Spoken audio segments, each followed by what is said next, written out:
Hello, everyone, and welcome to another episode of Hacking with Friends. Today, I have my coworkers Killian and David on today, and we're going to be talking about cybersecurity careers. So, thank you guys for joining us. Hey, Kody, thanks for having me. Hey, thanks for having me. So, we've got a lot of questions in the various live streams we've done about how people get started in cybersecurity. And I got this kind of group of people together today because most of us came from somewhere outside of cybersecurity, and you might not always expect the careers that lead you into cyber. Now, being a person that's into cybersecurity at Varonis has a lot of different meanings, and all of us do kind of different jobs within the organization. So maybe I'll leave it to Killian and David to explain what you do now and kind of where you came from before that. Killian, Sounds you want good. to kick it off? Yeah, so I'm going to take the reverse path. I actually started in cybersecurity and I moved into marketing, so I'm going a little bit differently. But the nice thing is I was able to transition all of the skills that I learned into different parts of marketing to really, I feel like, enhance my capability to understand what other folks are going through and what they're looking to achieve. So really kind of telling the story that people need to hear on the security side, because it's a different vernacular, it's a different experience. And having that background on my side really helps me relate to what customers are trying to see and help me communicate there. So my background is, as I mentioned, cybersecurity. My college degrees were in computer science and computer security, so a dedicated degree for it. And then beyond that, after that career, I did pursue other things like CISSPs before eventually getting into marketing. But I'll transition this to David, because David, I know you have a pretty cool story here.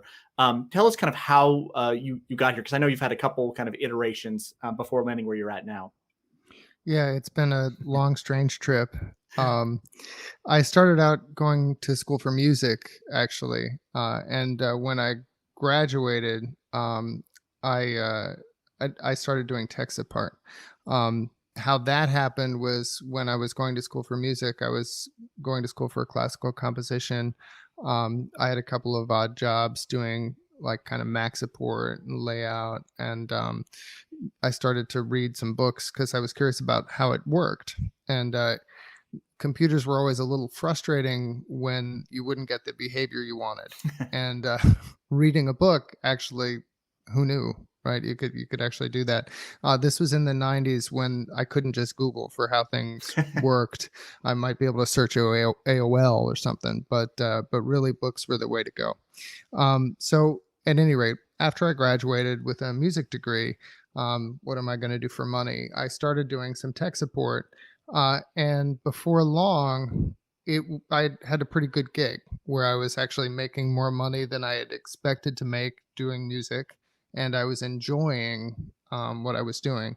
So I started to read a little bit more. And at that point, I had been mostly Mac. So I started to read about Windows NT4, which had just come out.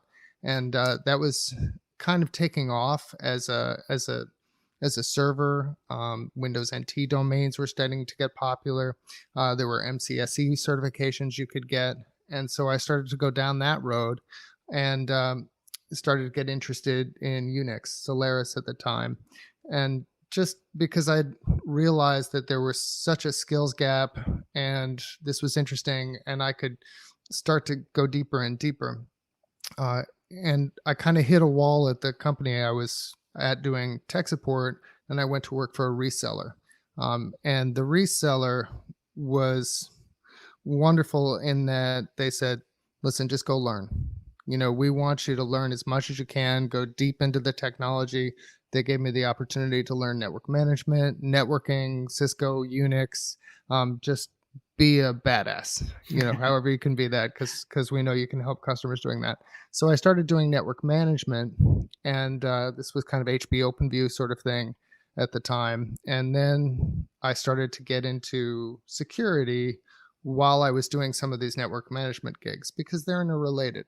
And I started to learn about companies like Tripwire and Snort IDS, in addition to configuring some of the firewalls and things like that. And that's really what launched it and got me into network security.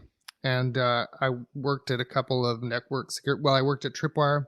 And then after Tripwire, I came to Varonis as a sales engineer and have worn a lot of hats here. Now I'm the CMO. Wow.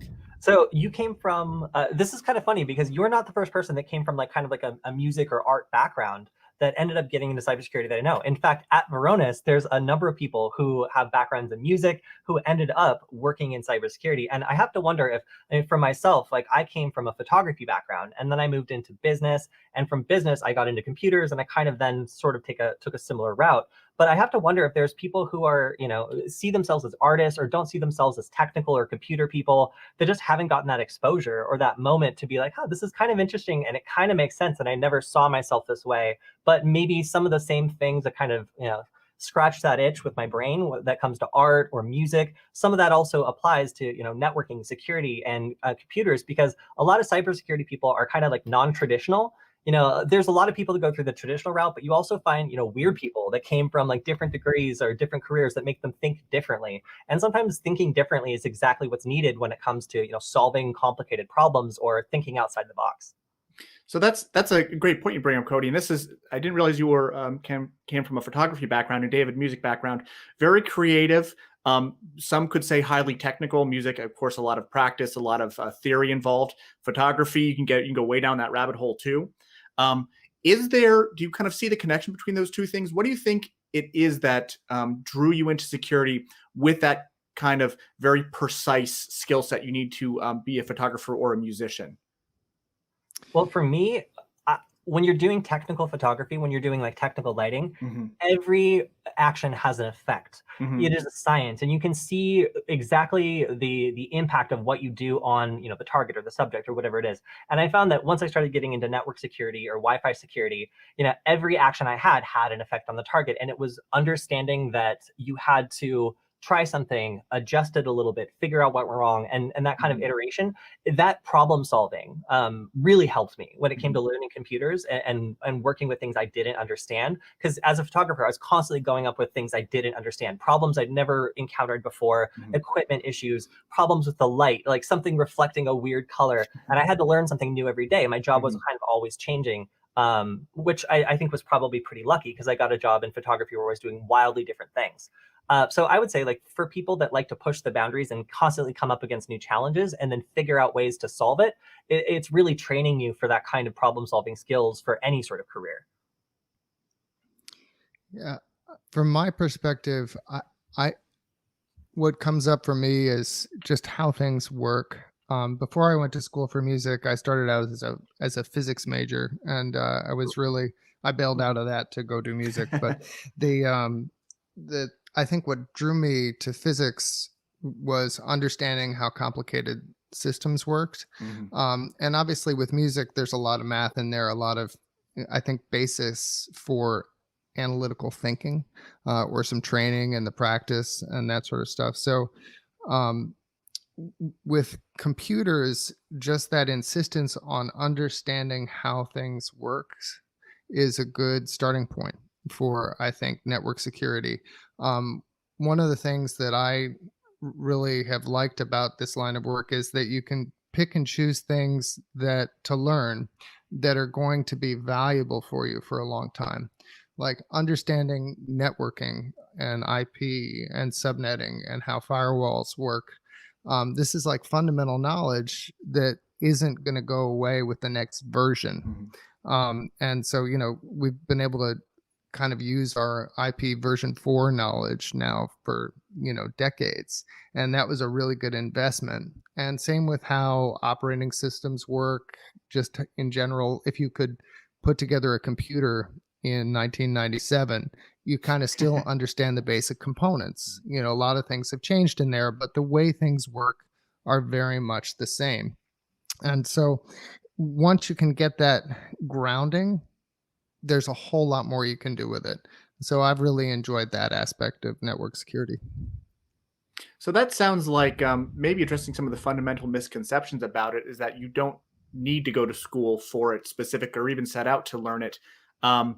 Would you disagree or would you agree with the kind of assertion that you need really curiosity more than anything else, at least to get started? I would say if you're not curious, this is an incredibly difficult thing to learn. If something goes wrong and you're just like, well, that's broke, that you're probably not like, you're gonna have to push yourself a little harder than someone who's just like, why did that break? Like, can I Mhm. break it again? Like, could I break it in a way that gets me something for free? These are questions that, lead people who might not be technical to a cybersecurity career. And I guess when it comes to like misconceptions, especially and schooling and all that, like I see a lot of people who would make absolutely great cybersecurity people, be it pen testers or Mhm. marketing people. They're bright, they're passionate about what they do. They're curious, they're excited about this stuff, much more so sometimes than people who have actually been through school for it, because it's still, something that really connects with them. But they don't see themselves as technical people. Mhm. And the problem is, like, when you have a technical field like cybersecurity, there's a lot of people who get that feeling of imposter syndrome, and they self-select, in response to any criticism that, like, I am not this kind of person. People are figuring it out. This is not right for me. We did a series of interviews at some conferences for Hack 5, where we were talking to people who'd gotten into cybersecurity from really weird careers. And one of my favorite was a makeup artist who is now a penetration tester at Rapid7. And she was fantastic. And she used her people skills and the way that she'd learned to interact with people, all these great skills from her previous career, to get into something that is traditionally like more male. Traditionally, you have people with computer science degrees.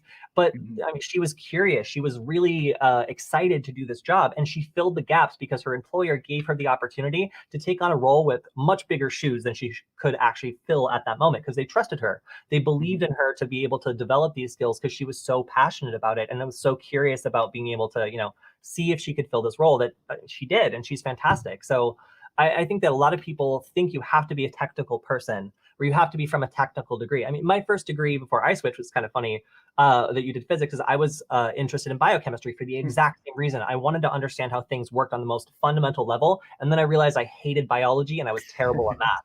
And that really threw like a wrench in my plans. It took a long time for me to come back to that Mhm. feeling of like, I want to know how this works. But there's people who figure out that, computers are built by humans. And if you Mhm. understand how humans work, by and large, you can get away with doing a lot of stuff that generally only technical people can do. Social engineering, understanding how systems work. So I think that there's a lot of people who didn't go to school for a technical field, who wish they were in cybersecurity and are holding themselves back, who would be absolutely great in the field, provided somebody gave them a job that let them fill bigger shoes than they came in with. You know, it's interesting. There was no real school for this when I was in college. I mean, there was computer science and things, but it wasn't nearly the same.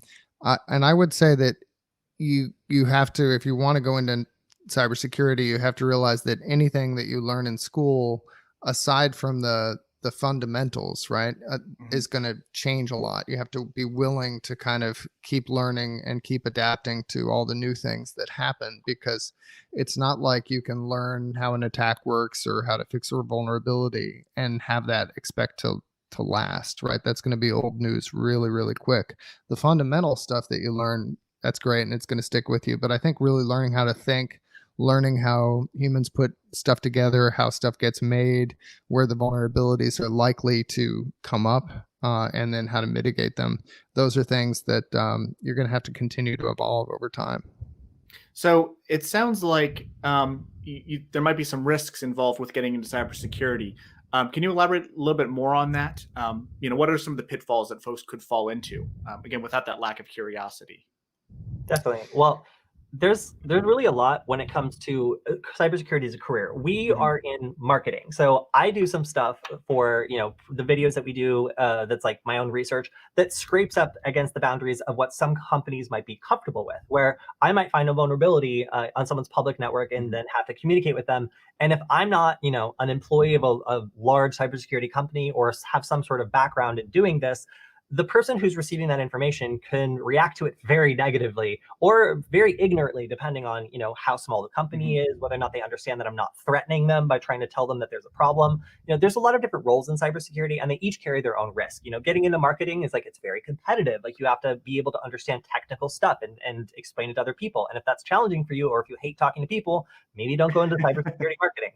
But if you're most of the people I talk to, who are fans of the shows that I produce, or on our live stream, are like, hey, I just got suspended for trying to figure out what this vulnerability was in my school. Like, I Hmm. wasn't trying to cheat, I was curious and I wanted to figure out how this works. That kind of risk, for people that are in the technical side of cybersecurity who like to poke holes in things, that comes with you your entire career. And really, you have to learn about people and you have to learn about business in order to mitigate that risk and be able to be the kind of person that pokes around at things and not do anything illegal, don't get in trouble, and don't have any companies assume that you're doing something you shouldn't be doing when you're just trying to help.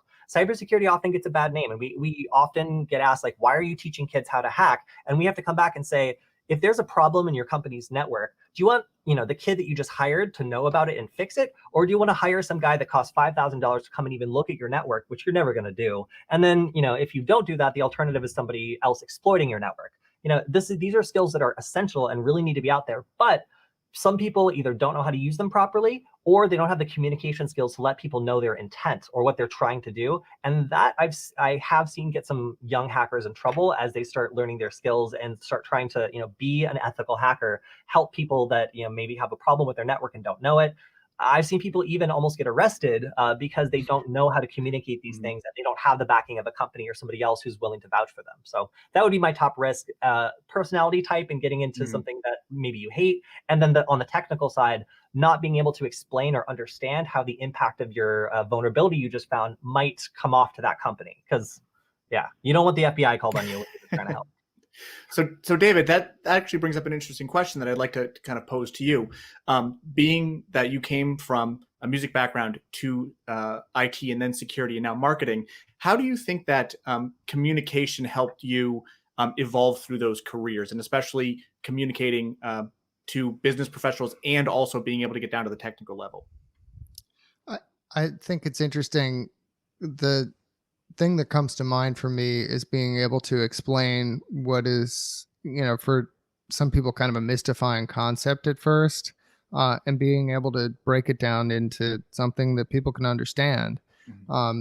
Most of these systems are a little obscure, but it's not like they're really that complicated. There's a signal that goes from A to B to C, and there's some processing, and you can kind of whiteboard it out for people. So I think one of the things that helps people get confidence or have confidence in you is if you can talk to them and explain things and not talk down to them. Kody, you mentioned how people can get into trouble by finding vulnerabilities. I think there's a lot of fear of the unknown. But if somebody can communicate, like, look, there's something that I think that you should know because it could introduce risk for you, and I want to explain it to you so you're aware of it, and then make you aware of how you might be able to address it. That's a different conversation than, hey, I hacked your router.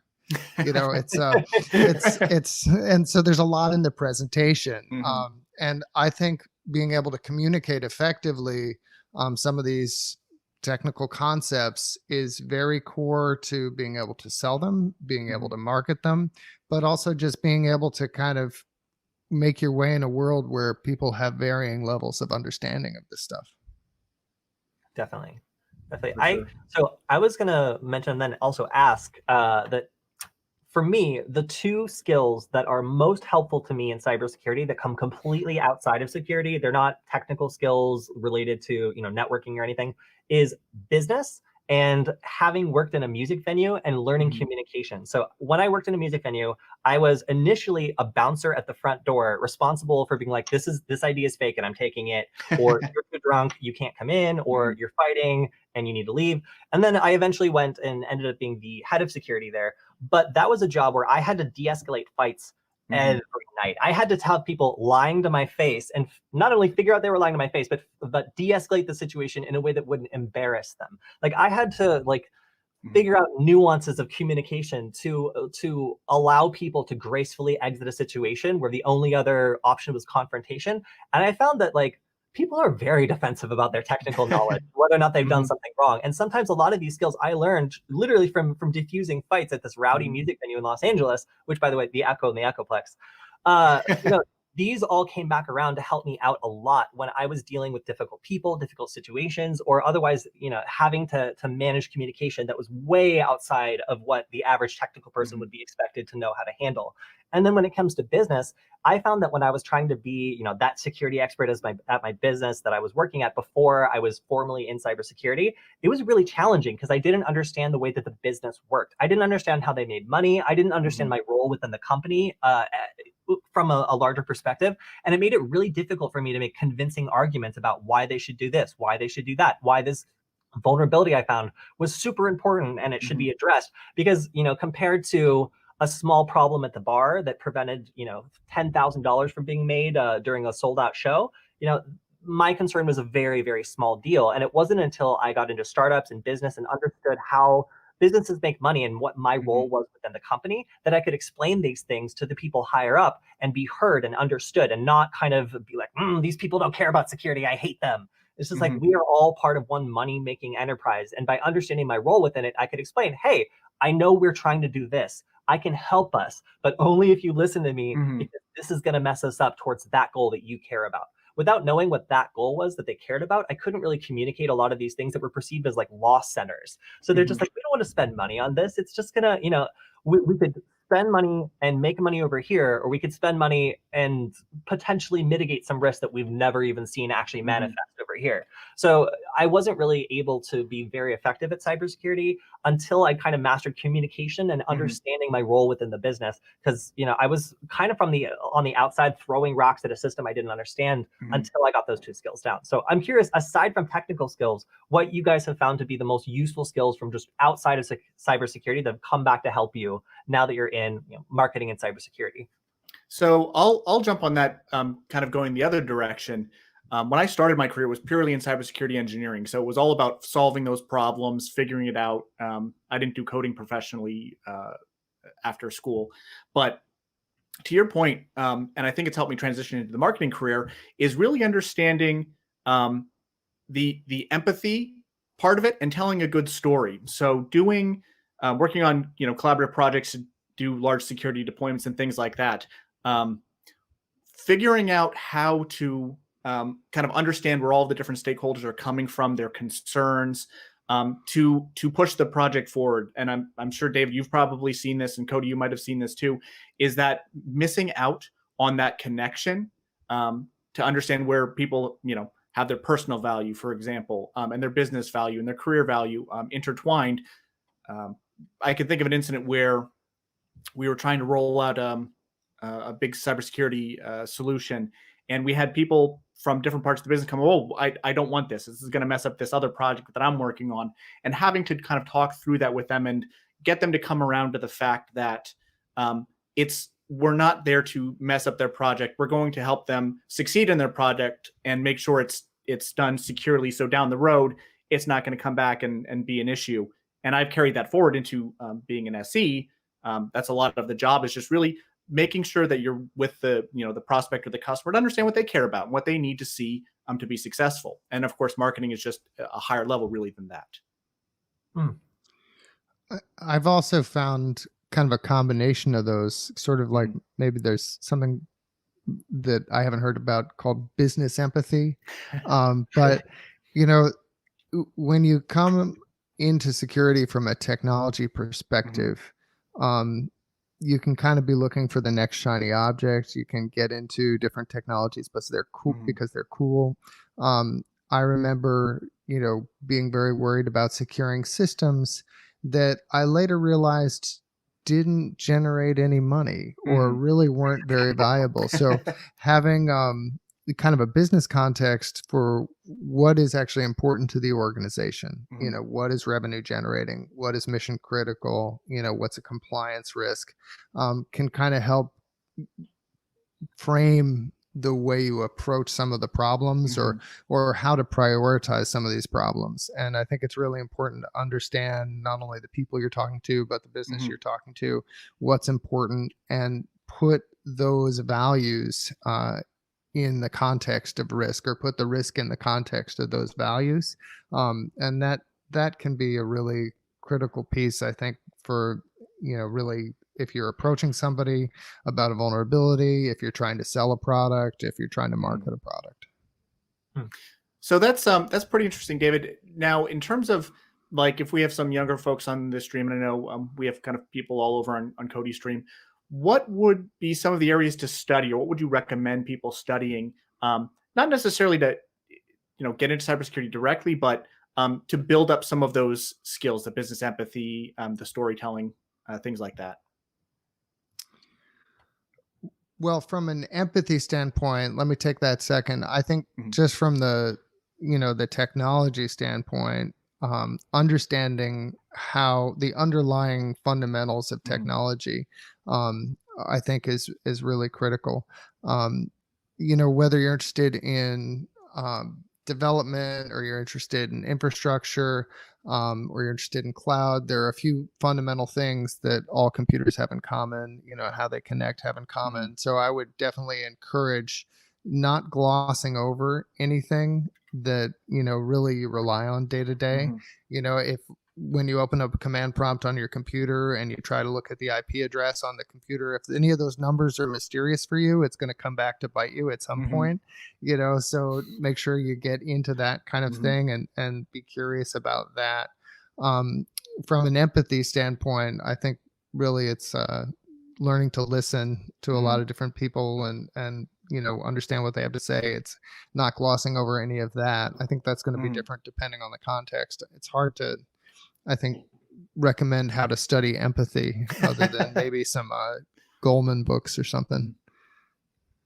I would say if I was going to recommend some things for young people to do to prepare themselves for a successful career in cybersecurity that are outside of the general, computer science, first, I would recommend studying the technical thing that you're most interested in. And computer science and network engineering, I find, honestly, network engineering tends to be a really underrated skill. And people are like, I want to be a cybersecurity guy. I'm going to do computer science. But then the networking guy who knows everything about how to set up and maintain a network can get a job like that, because it's such a short transition into maintaining a network to doing security for it that you're almost always using other people's tools. You're very rarely writing your own tools. So it was just kind of blew me away that in our community college, I went back to school for computer science and then very quickly went back into networking because I realized like what the difference was. But the computer science students were told even a janitor could do IT. And we were like discouraged. we were supposed to like feel better about ourselves because we do computer science. But then I realized none of these computer science students know how to use command line utilities. Like they didn't know how to use bash. Like there was all this stuff that they didn't know how to do. And the networking students could solve the same damn problems in bash that these computer science students were using like C++ to do. And they were feeling great about themselves. But like these other people were, had not spent as much time and were already on to more advanced concepts. And it just kind of blew me away that like you could go either way and both were perfectly valid. And there were a lot of people in the networking segment that were just way more prepared for cybersecurity jobs than the computer science section. So kind of amazed me, honestly, that more people didn't consider networking because it's such a direct translation to a lot of cybersecurity careers. The second thing I would recommend is I didn't go to school for business. I didn't get the opportunity to, but I did get to work at several startups. And that's kind of like college, only everyone you know becomes poor. And it's very, very stressful. So I guess it is just like college. Yeah. So by going through different startups, I learned about project management. I learned about lean methodology. So being able to like create a project, demonstrate its most valuable parts worked, and then present that information to someone who wanted to make an investment or was going to like put down capital. Being able to have a project that I thought was the best idea in the world, try it out, see it didn't work in the real world, and shoot it in the face was the fastest way for me to learn how things work in the real world. Because you can have a project you think is beautiful, and if it doesn't line up with the goals of the organization, they're going to be like, oh, it's so nice, we don't want it, put it out to pasture. And if you get emotional about that, if you don't understand that it's for the good of the organization and that maybe you could align it differently, like it's a very personal, a very brutal experience for a lot of people who are like bright and shiny and new and getting into business and stuff and haven't had that opportunity to create a project you think is great and then just see that the numbers aren't right for it and have to put it down. So project management, and then being able to, spin up a project, prove it works or not, and then if necessary, shut it down. That's what being in a startup taught me, that ended up scaling really well to a cybersecurity career, because it gave me an advantage over people who had no idea when to cut their losses and would continue pushing dead projects that they thought were the best well beyond their usefulness and well beyond when anybody else wanted to hear about them again. So pretty interesting. And in terms of the fundamentals, what I always found the most useful for me, at least, was really getting below the level that you mentioned, core Kody, is just into the kind of core of the operating system, or below the core of the operating system, I should say. I think the most kind of thing that connected the dots from those higher level concepts to what you're talking about was like assembly language. If I don't know if David, you've ever done that, or Kody, you've ever done that, but that's when it all clicked for me. Like I used to be able to write C++ and some of these other scripting languages. But to visualize it, and maybe this connects to David's physics thing, I always was good at physics because I could always visualize it. And some of the, this register points to here, and you have this pointer that does such and such. Being able to take it down to that level and look at the code hey, we're going to put this into the register. We're going to move it over here. This has to go out to RAM and then bring it back in. That's what clicked for me. And that's what, at least in some of the pen testing and stuff like that, buffer overflows are all that. You've written something to memory, you have some allocated space. Being able to visualize, hey, here's that allocated space. What are we going to do? Oh, we're going to see if we can pop out of it and overwrite something else. But to get to that level and look at it, I found was always super helpful if you want to get just ridiculously nerdy with it. That's what I think is important, though. Everyone's going to have something that just clicks for their brain. And like cybersecurity is so big, there's always someone who's like, oh, you don't even know about this one thing I'm really good at. You're not cybersecurity. But it's like everybody chooses a section that they are in love with, or that makes sense to their brain, or that scratches some itch. And that's why they become an expert at it. It's because they can spend more time looking at this thing and loving it than someone who's forced to do it because they have to. So I find that there's a lot of people who they find something they love and they could really dig deep into it, but they feel intimidated. They don't know all this other stuff about cybersecurity. It doesn't matter. No one's ever going to be able to learn all this stuff. Right. There's just too much. The people that are really good at what they do learn as much as they can about the stuff that interests them and the stuff that's fundamental, and then they do deep dives on the stuff they're really passionate about, and that's how they become experts. So what kind of working through this career, and this is to both Kody and David, was there anything that surprised you about working in cybersecurity when you finally kind of made the jump to doing it professionally? I mean, I'll let David first. I'll let David go first. Got to throw the stumpers out there. I think it is interesting how much there is to know, kind of to what you were saying, Kody, and how deeply you can go. I think you have to pick your spots a little bit. Like if you want to go learn assembly, it's like you have to spend a lot of time practicing, and some of the stuff you're probably going to forget if you don't continue to work in it. I think with technology, you can kind of come in at so many different levels. You can learn Bash, you can learn Python, you can kind of, now you could be an if this then that specialist almost, where all of that stuff is abstracted away, but there's still so much to know. And so I guess that's the one thing is there is so much to learn, and if you can develop a core of expertise, then there's a lot of opportunity for you. So I think you need enough of the fundamentals so that you can kind of not be a stranger in the different lands that you have to venture into with network security, but you can kind of pick one or two things that you really want to specialize in. And I would add on to what Kody said. I think if you want to get started, try building something. You learn so much. Pick up a Raspberry Pi for $20 and start trying to do one of these little projects with it. And it's like, all right, you're going to have to learn some Linux, learn some networking, to try to connect to it remotely. There's just so much that you start to remember that you have to learn or learn for the first time. And that gives you some of the experience there. Definitely. That's one thing I know. Kody's big on the Raspberry Pi, and I remember before even considering a career in cybersecurity back in high school, I got my hands on a little PIC, or a programmable integrated circuit. Oh, I can't get it out.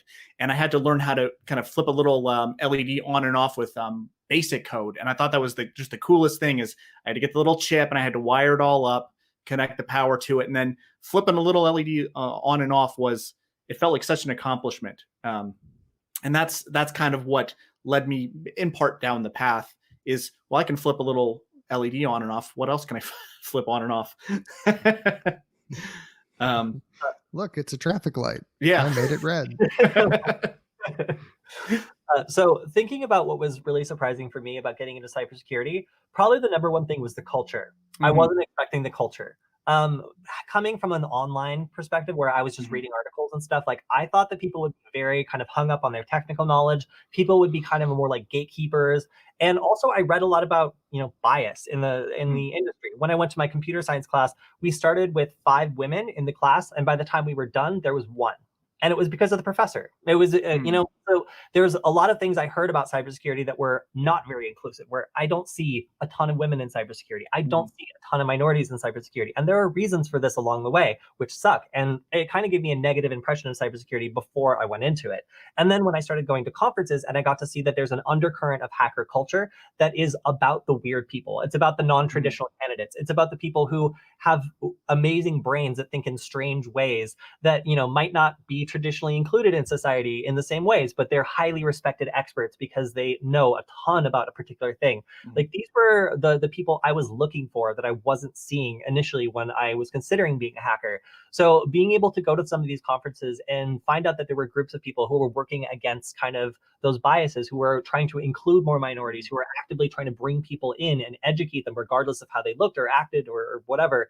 I think one of the most eye-opening things was getting to go to my first DEF CON and seeing like the blue-haired, completely in Mhm. goth outfit lady that was representing like the FBI be like, yeah, I'm really into goth stuff, but also hacking, and the FBI is important, so I help NASA. And I was like, sounds like you've got a great job and you like it. Like I never considered the public Mhm. sector before until I saw this lady that looked like, someone who'd be having a great time at a goth club, Mhm. who was obviously like an outside the box thinker and like did this great presentation, break down why she had made the choice as a very non-traditional person to go Mhm. into this career. So seeing all these great examples of, I have a friend who's a young hacker who is trans, who hadn't seen any positive role models of trans hackers who were happy and successful, and got to go and see all these people in the private sector, some of whom had come to the public sector, who were really well adjusted and really Mhm. happy and really accepted in their careers. And that's what really made the difference to me, realizing that these people that needed a place to go had one, at least in the core of this like hacker community, even if that might not translate to every company Mhm. culture and every company's hiring practices. There's still a lot that needs to be fixed in cybersecurity, but seeing that people were actively trying to help each other and using the power they had and the trust they had from these organizations they work for to bring up other people, that's Mhm. what gives me a lot more hope for cybersecurity as a career and for people who are different and looking to get into it. So, Kody, just to follow up on that, do you see any differences between public sector and private sector cybersecurity in terms of getting into it or in terms of the experience of the culture? Enormous, yeah. So when we interviewed people who had come from the public sector, Mhm. a lot of those people were queer or non-traditional in some ways, and especially if they worked in like law enforcement or something like that, they said that they loved the work, they did important work, and they were proud of the work. Mhm. But a lot of the time, the people that they worked with were really trying to be understanding, but there wasn't a lot of motivation, and there Mhm. also wasn't a lot of progress. So public sector careers are much harder for people who are non-traditional candidates, Mhm. people who maybe didn't go to school. There's people who go into the military though, who didn't do any of that stuff and end up with fantastic cybersecurity careers, Mhm. that learn some of the best stuff out there, but they can't leave if they change their mind. So Mhm. whenever when I have people that are getting into cybersecurity, they're like, I'm considering going to the army. And I'm like, have you considered contracting? They Mhm. also work with the exact same people. Sometimes they get paid more, and if you leave, you just get fired. You don't get thrown in jail. So there's a lot to weigh when it comes to Mhm. if I'm someone who's non-traditional, I want to get into cybersecurity. The military might be a great way to do that. Maybe you want to Mhm. join the Space Force and control satellites. Like the Air Force is a huge attractor for people who are good at cybersecurity and maybe don't have the money to go to college. Because they'll pay for it and they'll also educate you. So, I find that it's a much bigger commitment in a lot of ways to go into cybersecurity in the public sector. It helps to have a traditional background because they tend to be more traditional. And if you are someone who's very different, it might not be the best career move, just based on the feedback that I've heard from people that I've interviewed at DEF CON. But then those same people, go on to careers at the person we were interviewing was at Rapid7, and she loved it. She said that the people there, were extremely respectful. She felt like she could be herself, and that the difference really was the culture. And that Mhm. in the private sector, you can find a culture that really matches who you are, where you love the company you're working for, you're proud of it. You don't get that kind of malleability in the public sector usually. So I'm not trying to scare people off this public sector. A lot of people have very fulfilling careers there. And it's, a lot of people transition from the public sector back into the private sector and have tremendous skills that they learn from there. And that's great. But for my friends that are considering going into, cybersecurity, I often, one of them just got a internship with a defense contractor, and that I think he should stay at JPL because I love him working for NASA. I think that's where his skills are best. But if he's going to go into this, at least he can leave if he decides he doesn't like the job. So that's my 2 cents on public versus private sector. But I've talked to a lot of people who are fulfilled in both. Very cool. Just I guess thinking about this, are there any other good resources that you would recommend to anybody interested in getting into cybersecurity? David or Kody, again?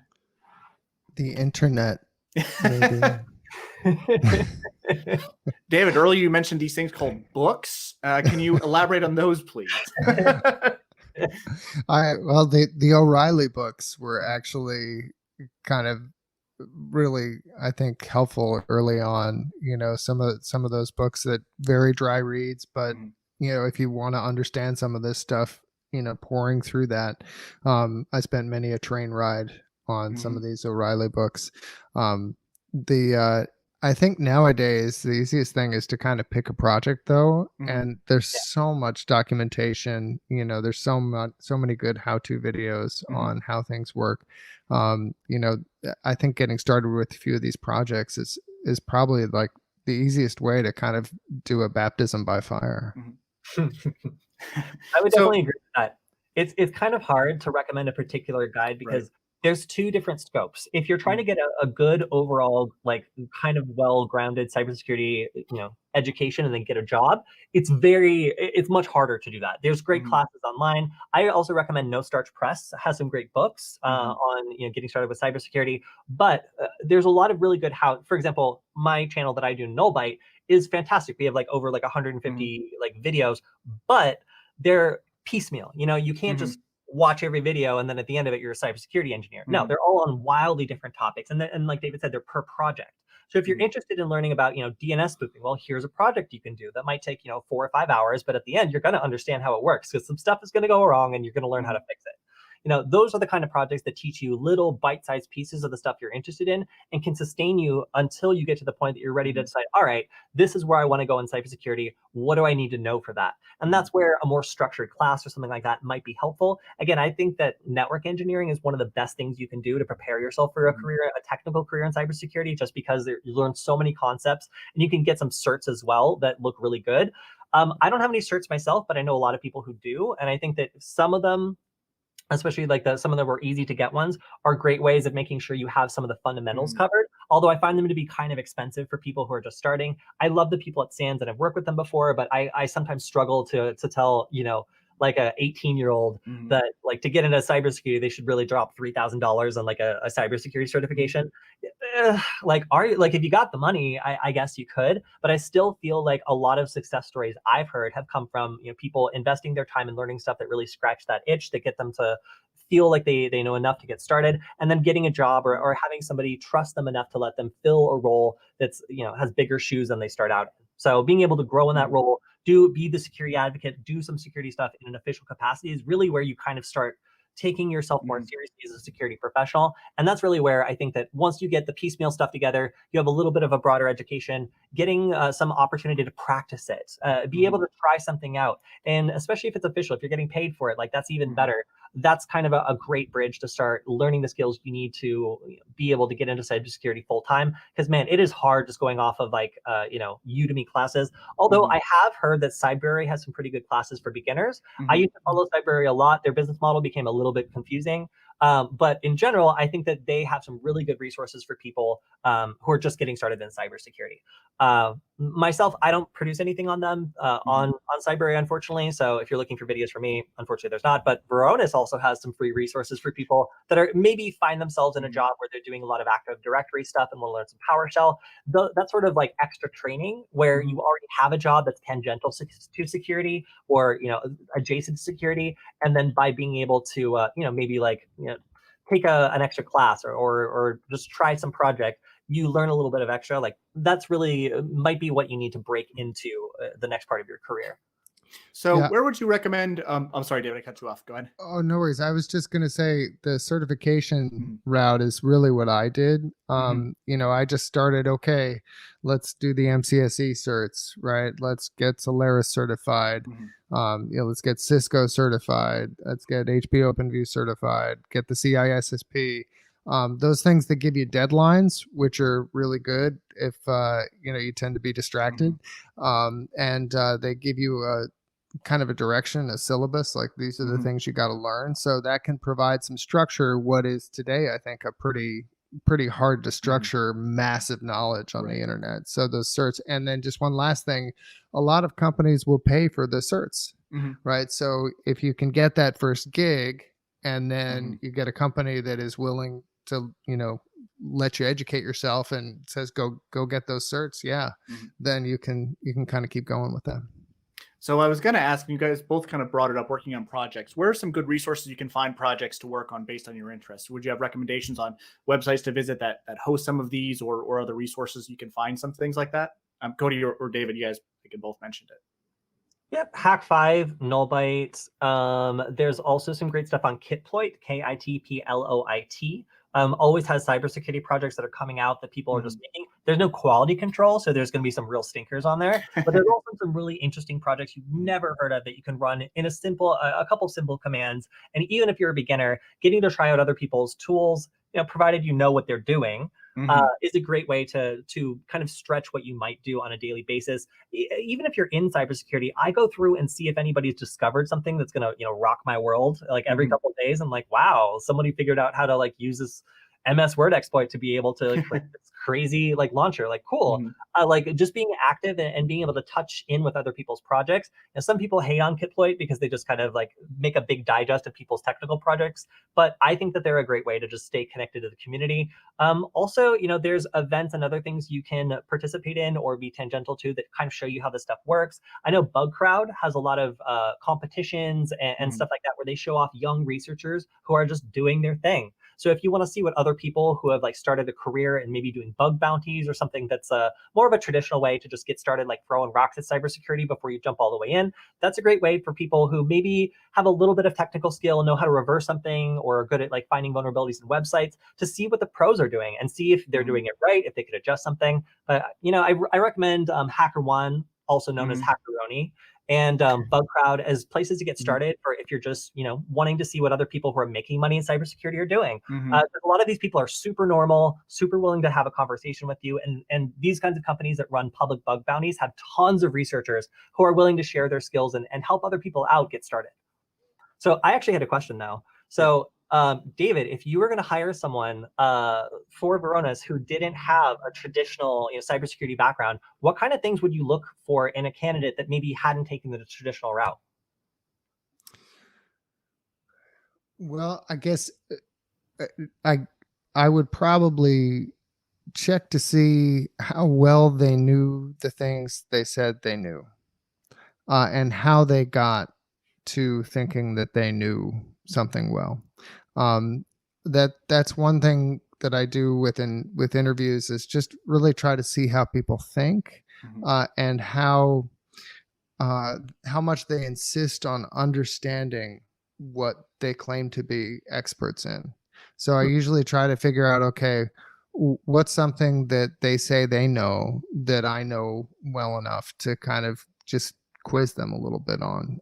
And it's amazing in networking how few people know what ARP does. So you can just kind of ask one or two questions, and it's okay if people don't know stuff. I really prefer when people say, yeah, I actually don't know that, to rather than making it up, or will think through with me. Mhm. Subnetting is something that so few people really understand. It's like, you know have you just sort of worked through how that works? If I ask people how many IP addresses that are usable in a /30, like, it's okay if they don't know that it's two off the top of their head, but if they can think through the math, and how that works and demonstrate that, especially if they're saying they're a network expert, right? Then that makes me feel better. So it's but these are some of the things that I look for in a technology perspective. It That sounds like I problem think it solving varies skills. depending on the other positions. Yeah, it sounds like problem solving skills Mhm. is a Yeah. huge thing though, because if someone doesn't know where the information is, not giving, not Mhm. lying to the customer and be like, "Oh, I'm a huge expert," being like, "No, I don't know. Give me 1 second," and they know exactly where that is probably more valuable than someone who professes to be an expert in everything and then makes stuff up Mhm. in order to cover the gaps. Yeah. And making stuff up is no bueno. Cool. The All right. other Well, Well, I oh, was going go. to say, Corey, the other thing I was going to say around that is I've had a chance to work with and employ somebody who had a newspaper background.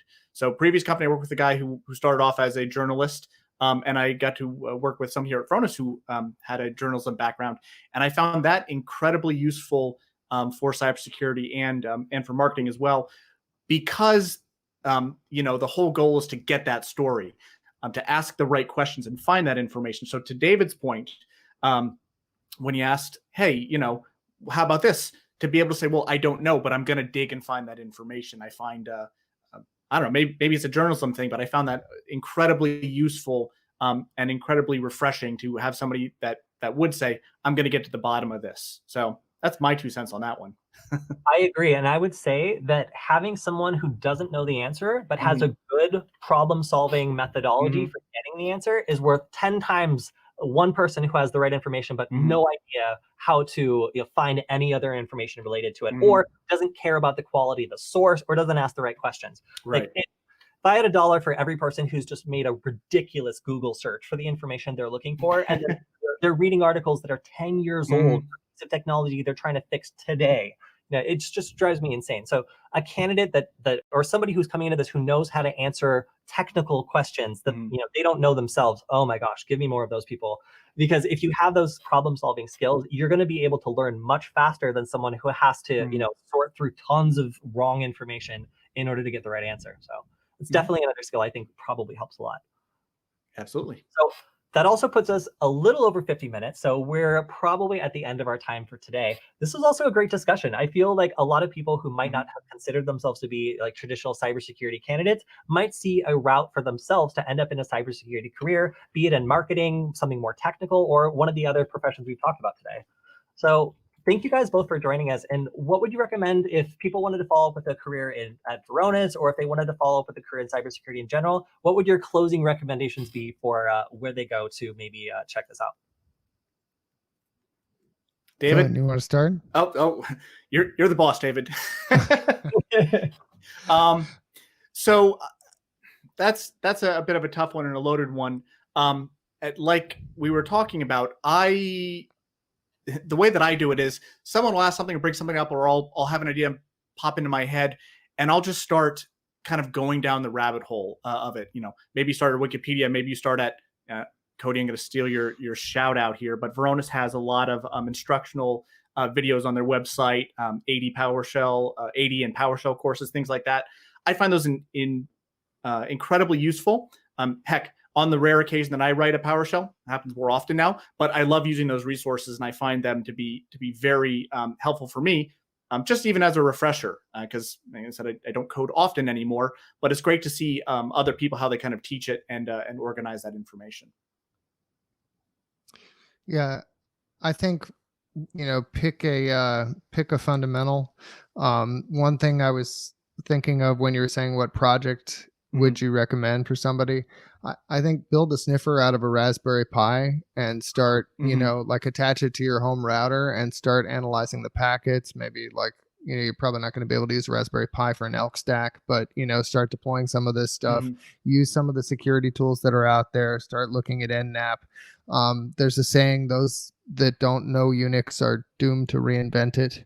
So, don't be afraid of Linux, Mm-hmm. start. It's like there's also a very famous saying, I'm going to replace you with a small shell script. So Mm-hmm. learn your shell scripting, and so starting with some of those might be a good way to get into network security.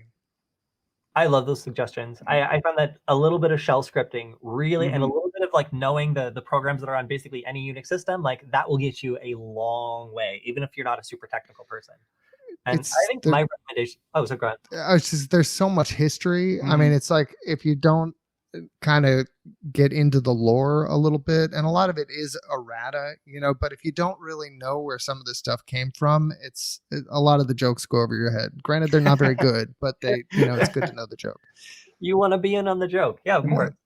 Well, for me, I would say one thing I was kind of surprised by during one of our previous conversations was learning that sometimes companies like Varonis will sponsor people to go to Mhm. conferences or at least to go to the vendor presentation. So if you are someone that wants to get into cybersecurity, here's the little hint. Most people don't try very hard. So if you're going to be wants to go like be part of a Mhm. company and you're like, hey, I want to get into cybersecurity. I don't have much of a background in it, but I'm super passionate. I would love to attend this conference. Would you consider sponsoring me? A lot of companies will not only will say yes, but they're going to take note of the fact that you're interested in their company, you're communicating with them, you're being proactive, you're going to show up at the event, you're going to get FaceTime with the company. I can't tell you how many times I've tried to walk my friend up and try to get him a job at Splunk just by being like, Splunk, you and me are having a conversation.